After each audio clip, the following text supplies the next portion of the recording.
अस्सलाम वालेकुम स्टूडेंट्स, मैं हूं आपका फिजिक्स टीचर कमर मोहम्मद नबील और आप इस वक्त हैं नबील्स ऑर्बिट में। तो चलिए स्टार्ट करते हैं आज का टॉपिक।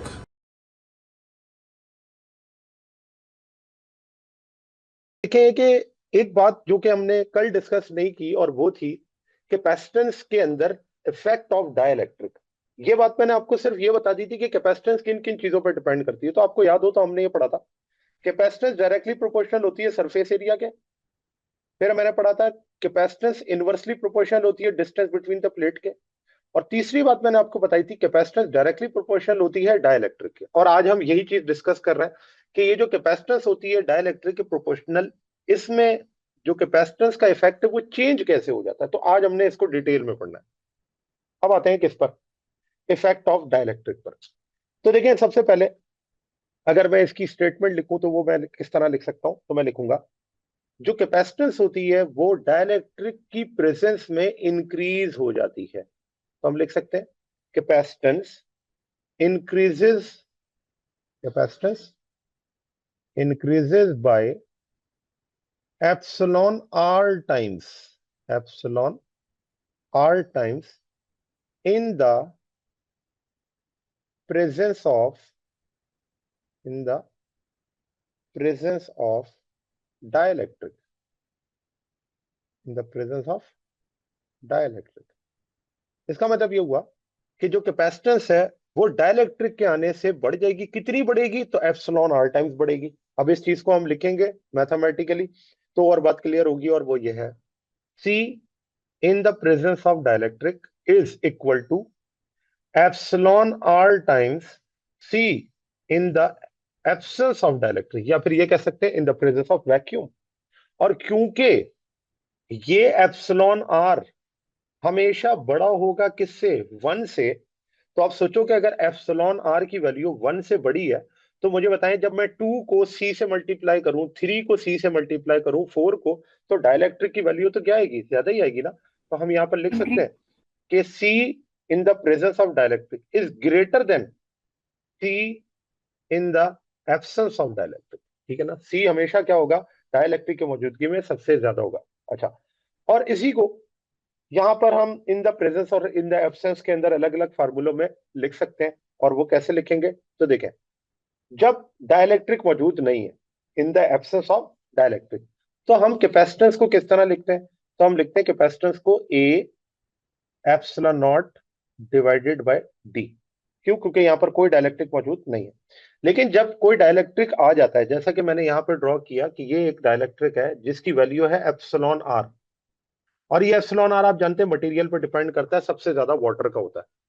तो अब ये वैल्यू जितनी ज्यादा होगी कैपेसिटेंस उतनी ज्यादा क्यों होगी? उसका रीजन ये है कि यहां पर जब मैं कैपेसिटेंस लिखता हूं तो अब मैं कैपेसिटेंस को लिखूंगा ए एप्सिलॉन नॉट, और एक और फैक्टर अब इंट्रोड्यूस हो गया और वो है एप्सिलॉन आर। और आपको याद है एप्सिलॉन आर के बारे में हमने बताया है, ये कहलाती है रिलेटिव परमिटिविटी। Relative permittivity. और ये वैल्यू जितनी ज्यादा होगी कैपेसिटेंस उतनी ज्यादा होगी। जैसा कि आपको नजर आ रहा है कि ये रिलेशन क्या है? डायरेक्ट है। तो एप्सिलॉन आर बढ़ने से कैपेसिटेंस भी क्या होगी? इंक्रीज। अब इन चीजों को दोनों को अगर रिलेट कर लें, किस तरह रिलेट करें? इसको मैं सी प्राइम कर देता हूं और सी जो है वो आपके पास है। तो अगर मैं इस चीज को इस तरह लिखूं कि C in the presence of medium, C in the presence of medium और C in the absence of medium यानी कि वैक्यूम, इसका अगर हम रेशो ले लें तो देखें मीडियम के लिए मैं क्या लिखूंगा? मैं लिखूंगा A epsilon naught epsilon R divided by D, और C in the absence of medium A epsilon naught divided by D. अब आप देखें कि ये epsilon naught A epsilon naught D और डी क्या हो गया? कैंसिल। इसका मतलब हमारे पास आंसर आ गया एप्सिलॉन आर। इसका मतलब ये जो एप्सिलॉन आर है ये रेशो है किसका? सी मीडियम और सी वैक्यूम का। अब देखें क्रॉस मल्टीप्लाई करूं, ये जो सी वैक्यूम है ये डिवाइड हो रहा है, एप्सिलॉन आर से क्या हो जाएगा? मल्टीप्लाई। और यही बात तो हमने ऊपर लिखी थी कि C in the presence of medium या डाइलेक्ट्रिक इक्वल होता है किसके? Epsilon R time C in the presence of vacuum के। ठीक है, C in the presence of vacuum के। ठीक है, और ये बिल्कुल ऐसी है जैसे हम फोर्स के बारे में डिस्कस करते थे। तो इस चीज को भी हम वहीं पे इसी तरह से क्या करते हैं? रिलेट करते हैं। और याद रखें क्योंकि एप्सिलॉन आर वन से बड़ा होगा तो इस सी मीडियम अपॉन सी वैक्यूम का जो आंसर है वो हमेशा क्या आएगा, 1 से बड़ा आएगा, क्योंकि एप्सिलॉन आर की वैल्यू 1 से छोटी नहीं होती। सबसे कम वैल्यू एप्सिलॉन आर 1 एयर के लिए, ठीक है ना। तो अब एयर से कम तो स्पेस ही आती है, तो फिर एयर और स्पेस के अंदर अगर एप्सिलॉन आर 1 है तो इसका मतलब बाकी मटेरियल के अंदर तो ये वैल्यू बड़ी होगी, और अगर ये बड़ी होगी तो सी मीडियम या कैपेसिटेंस जो होगी वो हमेशा क्या होगी, ज्यादा होगी। कि इलेक्ट्रिक पोलराइजेशन, अब देखें, अब हम इस बात को समझेंगे कि ये बात तो हमें पता चल गई, मैथमेटिकली पता चली, अभी तक थ्योरेटिकली नहीं पता चली कि एक्चुअली ऐसा हुआ क्यों कि कैपेसिटेंस बढ़ गई। अब इस बात को जरा समझते हैं। तो इसका आंसर है इलेक्ट्रिक पोलराइजेशन। और इलेक्ट्रिक पोलराइजेशन क्या करती है, ये इंक्रीज कर देती है कैपेसिटेंस। ये इसका जो है वो आंसर है कि जो कैपेसिटेंस है वो इंक्रीज क्यों होती है, तो उसका आंसर है कि वो इलेक्ट्रिक पोलराइजेशन की वजह से इंक्रीज होती है। अब ये इलेक्ट्रिक पोलराइजेशन क्या होती है, तो देखें, सबसे पहले आप ये समझें कि ये डाइलेक्ट्रिक क्या होता है। तो डाइलेक्ट्रिक को हम कहते हैं, ये एक इंसुलेटिंग मीडियम है, इंसुलेटिंग मीडियम। मतलब जैसे इस कोई डाइलेक्ट करंट पास। की ऐसा मटेरियल जो कि जिसमें से करंट पास नहीं होता, लेकिन वो इलेक्ट्रिक फील्ड को सपोर्ट करता है। सपोर्ट से मुराद क्या है वो अभी हम यहां पर देख लेते हैं। देखो, डाइलेक्ट्रिक दो किस्म के होते हैं। डाइलेक्ट्रिक दो किस्म के, एक डाइलेक्ट्रिक कहलाते हैं पोलर डाइलेक्ट्रिक। पोलर, पोलर का मतलब जिसके अंदर क्या है, डम बेल शेप बनी हुई, यानी पॉजिटिव नेगेटिव सेपरेटेड है। और एक पोल्स। डाइलेक्ट्रिक होता है जिसे हम कहते हैं non polar dielectric. Non polar dielectric, non polar dielectric ऐसे डाइलेक्ट्रिक होंगे जिनमें पॉजिटिव और नेगेटिव ये बिल्कुल क्या होंगे, ओवरलैप हुए होंगे, जैसे एटम के अंदर होते हैं ना। तो जब आप इनको इलेक्ट्रिक फील्ड में रखने से पहले देखते हैं तो उनका ये शेप होगा, लेकिन जब आप इनको इलेक्ट्रिक फील्ड में रख देते हैं, अब आपने इनको इलेक्ट्रिक फील्ड में रख दिया तो क्या होगा, ये एटम अपने आप को स्ट्रेच करके कैसा बन जाएगा, पॉजिटिव नेगेटिव। तो ये है आफ्टर। इसका मतलब सर नॉन पोलर डाइलेक्ट्रिक में पॉजिटिव नेगेटिव ओवरलैप्ड है, लेकिन जब उन्हीं नॉन पोलर डाइलेक्ट्रिक को इलेक्ट्रिक फील्ड में रखोगे तो वो डम बेल शेप बना लेंगे अपने आप को स्ट्रेच करके इलेक्ट्रिक फील्ड में, और फिर वो क्या बन जाएंगे, पोलराइज्ड हो जाएंगे जी। अच्छा, जबकि यस। पोलर जो डाइलेक्ट्रिक है वो नेचुरली ही पॉजिटिव नेगेटिव बने हुए हैं, तभी इनको हम क्या कहते हैं, पोलर, क्योंकि ये पहले से ही क्या है, पॉजिटिव नेगेटिव पोलर्स है या पोल्स बने हुए हैं इनके अंदर, ठीक है। तो दो किस्म के क्या हो गए, डाइलेक्ट्रिक होगा।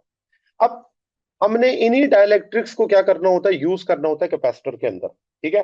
तो यहां पर सबसे पहले इलेक्ट्रिक पोलराइजेशन की स्टेटमेंट लिखते हैं। इलेक्ट्रिक पोलराइजेशन क्या होती है, तो देखिए इसके बारे में हम ये स्टेटमेंट लिखते हैं, इट इज रीअरेंजमेंट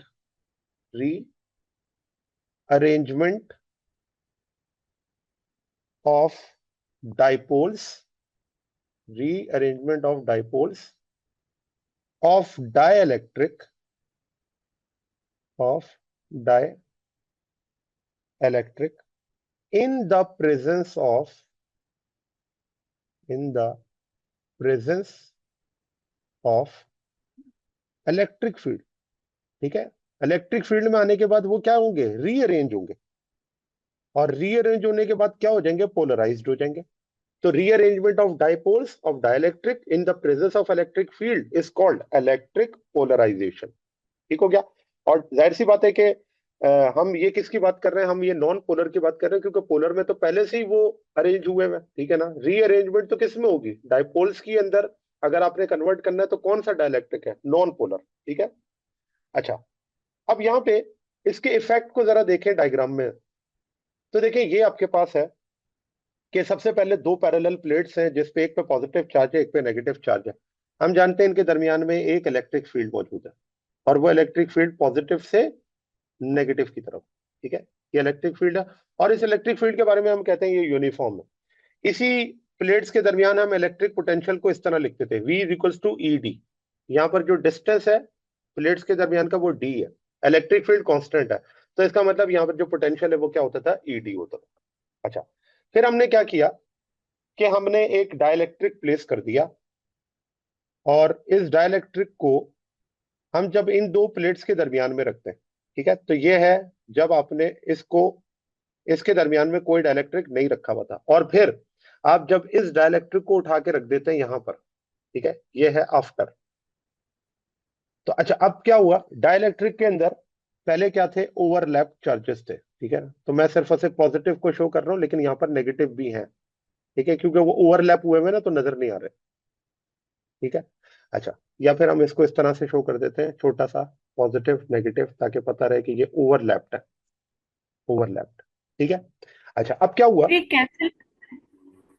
हाँ अभी तो न्यूट्रल है ना, अभी तो इस तरह से है कि इसके अंदर जो इलेक्ट्रिक फील्ड है वो जीरो है, लेकिन जब ये पोलराइज्ड हो जाएंगे किस तरह से, देखो, जब इसमें इलेक्ट्रिक फील्ड आप अप्लाई करोगे, लेट से मैं कहता हूं कि जब आपने इसमें इलेक्ट्रिक फील्ड अप्लाई की, इलेक्ट्रिक फील्ड होती है पॉजिटिव से नेगेटिव की तरफ, ठीक है।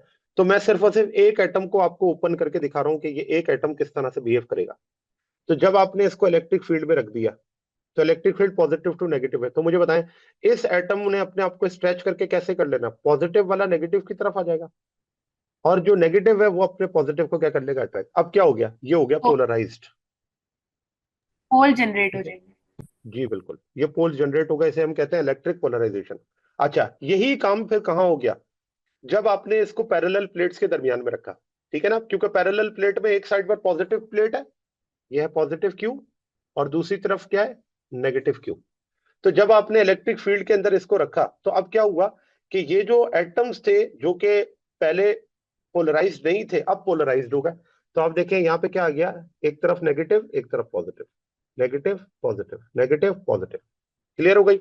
अब जरा देखें कि पहले यहां पर सिर्फ और सिर्फ एक इलेक्ट्रिक फील्ड थी, वो इलेक्ट्रिक फील्ड थी प्लेट्स की वजह से, पॉजिटिव से नेगेटिव की तरफ, लेकिन आप देख सकते हैं आप यहां पर एक और भी फील्ड आ गई है, और वो इलेक्ट्रिक फील्ड है पोलराइजेशन की वजह से। ये देखें, एक इलेक्ट्रिक फील्ड इन पोलराइजेशन की वजह से भी तो आ गई, और उसको मैंने रेड एरो से शो किया हुआ है, जिसकी डायरेक्शन क्या है, जो अप्लाइड, जो कि पहले से इलेक्ट्रिक फील्ड मौजूद थी उसके क्या है, ऑपोजिट है, ठीक है।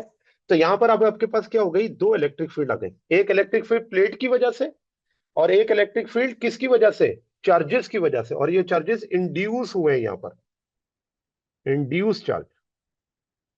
क्यों, क्योंकि ये पहले से तो नहीं थे ना, ये तो इलेक्ट्रिक फील्ड की वजह से आए, ठीक है। तो अब यहां पर देखें कि जब हम ये बात करेंगे कि ये आपके पास कैपेसिटर है, और कैपेसिटर के दरमियान आपने डाइलेक्ट्रिक प्लेस कर दिया, तो डाइलेक्ट्रिक प्लेस करने से कैपेसिटेंस की वैल्यू किस तरह से चेंज होगी, तो अब जरा इस बात को हम मैथमेटिकली समझते हैं। तो देखें, पहली बात कि यहां पर जो नेट इलेक्ट्रिक फील्ड होगी वो क्या होगी, तो देखिए दो फील्ड एक दूसरे के ऑपोजिट है, एक फील्ड जो कि मैं ग्रीन जीरो। कलर से ड्रॉ करता हूं, ये है ग्रीन कलर की इलेक्ट्रिक फील्ड, ठीक है। और एक इलेक्ट्रिक फील्ड जो है वो आई है किसकी वजह से, इंड्यूस चार्ज की वजह से, और इंड्यूस चार्ज का एरो मैंने छोटा बनाया है, इसका क्या मकसद है, इसका मतलब ये है कि इंड्यूस चार्ज की वजह से इलेक्ट्रिक फील्ड इतनी ज्यादा तो नहीं होगी ना जितनी प्लेट्स की वजह से थी, क्योंकि प्लेट्स के ऊपर तो चार्जेस बहुत ज्यादा है, ठीक है ना। तो मैग्नीट्यूड ग्रीन कलर का, हाँ मैग्नीट्यूड कम है, इसका मतलब इनको जब आप सब्ट्रैक्ट करेंगे तो आंसर जीरो नहीं आएगा, हाँ डिक्रीज जरूर हो जाएगा, ये बात तो है ना, कि जब मैं इसको लिखूंगा तो कैसे लिखूंगा, इलेक्ट्रिक फील्ड माइनस ई प्राइम। तो मुझे बताएं जब हम इन दोनों को सब्ट्रैक्ट करेंगे तो जो नेट इलेक्ट्रिक फील्ड है वो डिक्रीज हो जाएगी ना, यस। लेकिन ये तो नहीं कह वन से सकता कि मैं जीरो हो जाएगी, क्योंकि जीरो का तो यस। मतलब ये होता है कि दोनों के मैग्नीट्यूड सेम होते हैं, लेकिन दोनों के मैग्नीट्यूड सेम तो नहीं हो सकते। ये कैसे पॉसिबल है कि आप एक इलेक्ट्रिक फील्ड के जरिए इंड्यूस कर रहे हैं चार्ज, और वो चार्ज इतनी ही इलेक्ट्रिक फील्ड अप्लाई करते, ये तो पॉसिबल नहीं होगा, ठीक है। अच्छा, यस। अब यहां पर देखें, हमने जो ये फार्मूला लिखा था, ये formula V is equals to E T. अब अगर नेट इलेक्ट्रिक फील्ड डिक्रीज हो गई है, तो इलेक्ट्रिक फील्ड का पोटेंशियल के साथ क्या है रिलेशन, क्योंकि डिस्टेंस तो चेंज नहीं हो रहा ना, डिस्टेंस तो सेम है प्लेट्स के दरमियान का, आपने तो सिर्फ और सिर्फ दरमियान में क्या रख दिया था, आपने इसके दरमियान डाइलेक्ट्रिक रखा था बस, तो डिस्टेंस तो चेंज नहीं हुआ। अगर डिस्टेंस चेंज नहीं हुआ तो इसका मतलब ये हुआ कि ये जो पोटेंशियल है, ये पोटेंशियल, ये ई की वजह से डिक्रीज हो जाएगा ना, क्योंकि ई अगर डिक्रीज हो रहा है तो पोटेंशियल भी क्या होगा, डिक्रीज होगा। तो आप देखें, ये ई और ये वी दोनों आपस में क्या है, प्रोपोर्शनल है। अगर ई डिक्रीज होगा तो वी भी क्या होगा, डिक्रीज होगा। अगली बात, सी का फार्मूला हमने क्या पढ़ा था, सी इक्वल होता है क्यू अपॉन वी के। अब मुझे बताएं कि अगर v की वैल्यू कम हो रही है, अगर v की वैल्यू कम हो रही है, तो सी की वैल्यू क्या होगी, ज्यादा। और यही तो चीज हम पढ़ना चाहते थे Yes. कि पोटेंशियल के डिक्रीज करने से या डाइलेक्ट्रिक के प्लेस करने से कैपेसिटेंस बढ़ती क्यों है। तो ये आंसर आपके पास आ गया कि डाइलेक्ट्रिक के रखने से कैपेसिटेंस इंक्रीज क्यों होती है। ठीक है। अच्छा, अब जरा देखें कि कुछ कॉन्सेप्चुअल सी जो है वो बातें हैं जो कि अब हम आखिर में इसको डिस्कस कर रहे हैं, और वो ये है कि अक्सर पेपर के अंदर वो आपको ना इस जगह पे जाके कंफ्यूज करता है, और वो है कि जब आपने कैपेसिटर के दरमियान डाइलेक्ट्रिक प्लेस किया। अच्छा, अब डाइलेक्ट्रिक प्लेस करने के बाद उसने कहा कि आपकी जो बैटरी है ना उसे उसने रिमूव कर दिया। बैटरी रिमूव करने के बाद क्या करता है, डाइलेक्ट्रिक प्लेस करे, या फिर बैटरी को कनेक्ट करके डाइलेक्ट्रिक प्लेस करे, और उसके बाद फिर क्या क्या चेंजेस आएंगे, उस चेंजेस को हम पॉइंट वाइज यहाँ डिस्कस कर लेंगे सिर्फ ये कॉन्सेप्चुअल के लिए। तो देखें, सबसे पहली बात यह है कि जो पोटेंशियल होता है ना किसी भी जगह पर, चाहे वो पोटेंशियल आप अपने घर में जनरेटर के तौर पे यूज करें, यूपीएस में बैटरी के तौर पे यूज करें, मोबाइल की बैटरी की बात कर लें, जितने भी सोर्सेज ऑफ ईएमएफ है, जितने भी सोर्सेज ऑफ ईएमएफ, उनका मकसद क्या होता है, उनका मकसद होता है कांस्टेंट पोटेंशियल डिफरेंस प्रोवाइड करना। वी का मतलब होता है कांस्टेंट पोटेंशियल डिफरेंस प्रोवाइड करना। तो अगर आपने बैटरी लगाई हुई है, तो मुझे बताएं उस बैटरी की वजह से अगर आप एक फैन चला रहे हैं, तो वो फैन मुसलसल एक ही स्पीड के साथ चलेगा ना। क्यों? क्योंकि बैटरी कांस्टेंट पोटेंशियल डिफरेंस क्या करती है, प्रोवाइड करती है। कब तक? जब तक बैटरी चार्ज है। लेकिन अगर बैटरी डिस्चार्ज हो जाएगी तो पोटेंशियल क्या होना शुरू हो जाएगा, कम। इसी तरह एक जनरेटर आपने घर में लगाया हुआ है, तो जनरेटर क्या करेगा, मुसलसल आपको एक जैसा वोल्टेज प्रोवाइड करेगा जो कि होगा 220 वोल्ट। ठीक है ना। तो ईएमएफ लगाने का मकसद ही यही होता है। आपको पता है ईएमएफ और सेंसर में क्या फर्क होता है। ईएमएफ एक ऐसी डिवाइस है जो नॉन इलेक्ट्रिकल एनर्जी को इलेक्ट्रिकल एनर्जी में कन्वर्ट करती है। सेंसर भी यही काम करता है। ये जो हमारे फोटो सेंसर है, फोटो डायोड हो गया, उसका भी क्या काम है, वो भी यही करता है। वो भी एक एनर्जी को दूसरी एनर्जी में कन्वर्ट करता है, यानी कि नॉन इलेक्ट्रिकल एनर्जी है लाइट, और उस लाइट को वो किस में कन्वर्ट कर देगा, इलेक्ट्रिकल में। तो फिर दोनों में फर्क क्या हुआ, ईएमएफ भी यही कर रहा है, सेंसर भी यही कर रहा है। तो फर्क है यहीं पर कि ईएमएफ जो होता है वो कांस्टेंट पोटेंशियल डिफरेंस प्रोवाइड करता है, इसको लगाते ही इसीलिए। जबकि जो सेंसर होता है वो कांस्टेंट पोटेंशियल डिफरेंस प्रोवाइड नहीं करता, वो सिर्फ जितनी लाइट आएगी उसको इलेक्ट्रिसिटी में कन्वर्ट कर देगा। उसका काम नहीं है वो कांस्टेंट करे पोटेंशियल डिफरेंस। और ये कांस्टेंट कब तक करेगा, जब उसके पास जितनी उसके पास क्या है, एनर्जी है। ठीक है। अब जरा देखें, जब आपकी बैटरी कनेक्टेड है, और बैटरी कनेक्टेड है, आपने क्या रख दिया, आपने रख दिया डाइलेक्ट्रिक। ठीक है, ये रेड कलर का मैंने क्या ड्रॉ किया हुआ, डाइलेक्ट्रिक। अब जरा सोचें कि जब आप डाइलेक्ट्रिक प्लेस करते हैं, तो ऊपर अभी हम क्या पढ़कर आए थे, हम ये पढ़कर आए थे कि जब डाइलेक्ट्रिक प्लेस किया जाता है, तो डाइलेक्ट्रिक के प्लेस करने से पोटेंशियल की वैल्यू क्या होती है, डिक्रीज होती है। ठीक है ना, यही बात अभी हम पढ़कर आए ना ऊपर। जरा रिवाइज कर लें, ये देखें, यहाँ पर हमने ये लिखा है, डाइलेक्ट्रिक के प्लेस करने से पोटेंशियल क्या हो जाता है, डिक्रीज हो जाता है। ठीक है, Decrease. तो मैंने यहाँ पर लिखा कि बैटरी कनेक्टेड है, आपने जैसी रखा डाइलेक्ट्रिक, डाइलेक्ट्रिक की वजह से पोटेंशियल क्या हो गया, डिक्रीज हो गया। अब बैटरी क्योंकि लगी हुई है, तो बैटरी क्या करेगी, यहां से ये बैटरी इस पोटेंशियल डिफरेंस को जो कि डिक्रीज हो रहा है, वो उसे दोबारा से क्या करेगी, इंक्रीज। यही तो काम है पोटेंशियल का। अगर ये ना करे तो फिर ईएमएफ लगाने का मकसद क्या हुआ फिर। ठीक है ना। तो अब अगर डाइलेक्ट्रिक के आने से पोटेंशियल डिक्रीज हुआ, तो ये पोटेंशियल कैसे पूरा होगा, तो फिर ये काम करेगी बैटरी। और ये बैटरी क्या करेगी, ये बैटरी ये करेगी कि जो चार्ज है उस चार्ज की वैल्यू को और बढ़ाएगी, चार्ज की वैल्यू को और बढ़ाएगी। क्यों? क्योंकि हमने पढ़ा है ना, क्यू डायरेक्टली प्रोपोर्शनल होता है किसके, वी के। अगर एक वी कम हो गया और उसे आप बढ़ाना चाहते हैं, तो किस तरह बढ़ाएंगे, चार्ज को बढ़ा के। चार्ज बढ़ाए, पोटेंशियल बढ़ जाएगा। और कब तक बढ़ेगा, जब तक वो दोबारा पोटेंशियल कांस्टेंट ना हो जाए। ठीक है, यही काम है इस चीज का। अब मुझे बताएं, इसका मतलब ये हुआ, अगर क्यू इंक्रीज हो रहा है, तो क्यू के इंक्रीज होने से क्या कैपेसिटेंस इंक्रीज नहीं होगी, क्योंकि क्यू और सी आपस में क्या है, प्रोपोर्शनल है। तो मैं यहां पर लिख देता हूं अगला पॉइंट, कि इस केस में जब आपने डाइलेक्ट्रिक प्लेस किया तो उसकी वजह से क्यू क्या हो गया, इंक्रीज। तो सी भी क्या होगा, इंक्रीज। क्यों? क्योंकि सी का फार्मूला क्या है, क्यू अपॉन वी। तो अगर क्यू इंक्रीज होगा, तो क्यू किसको इंक्रीज करेगा, सी को इंक्रीज करेगा। और वी की वैल्यू तो कांस्टेंट है। ठीक है ना। V की वैल्यू क्या है? कांस्टेंट, क्योंकि बैटरी कनेक्टेड है। अगली बात, नेक्स्ट पॉइंट इसमें यह है कि इलेक्ट्रिक फील्ड क्या होगी इनके दरमियान में। तो अब देखें, अगर पोटेंशियल कांस्टेंट है तो क्या इलेक्ट्रिक फील्ड कांस्टेंट नहीं होगी? हमने ये रिलेशन पढ़ा है ना, V is equals to ED। तो मुझे बताएं, अगर पोटेंशियल कांस्टेंट है तो पोटेंशियल किस पर डिपेंड करता है? इलेक्ट्रिक फील्ड पर। अगर पोटेंशियल कांस्टेंट है तो इलेक्ट्रिक फील्ड भी क्या होगी? कांस्टेंट होगी।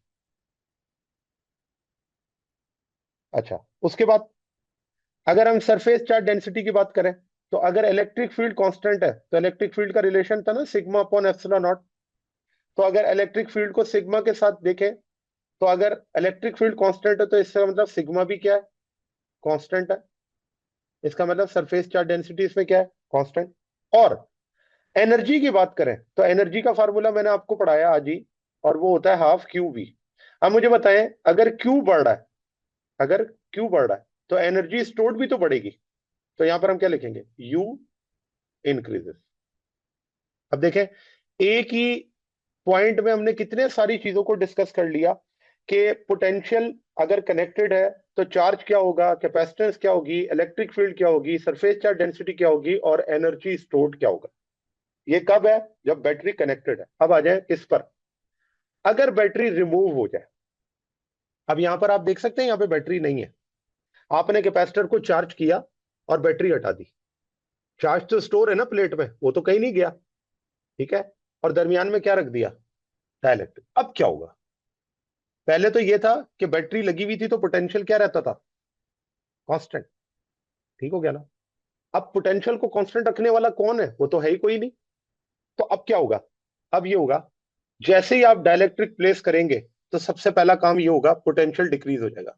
और क्यों डिक्रीज हो जाएगा? क्योंकि ये बात हम पढ़कर आए ऊपर कि जब आप डाइलेक्ट्रिक रखते हैं तो डाइलेक्ट्रिक रखने से नेट इलेक्ट्रिक फील्ड कम हो जाती है। नेट इलेक्ट्रिक फील्ड कम होने से पोटेंशियल डिफरेंस भी क्या हो जाता है? डिक्रीज हो जाता है। ठीक है ना। तो यहां पर पोटेंशियल डिक्रीज हुआ है किसकी वजह से? डाइलेक्ट्रिक की वजह से, डाई इलेक्ट्रिक। ठीक है।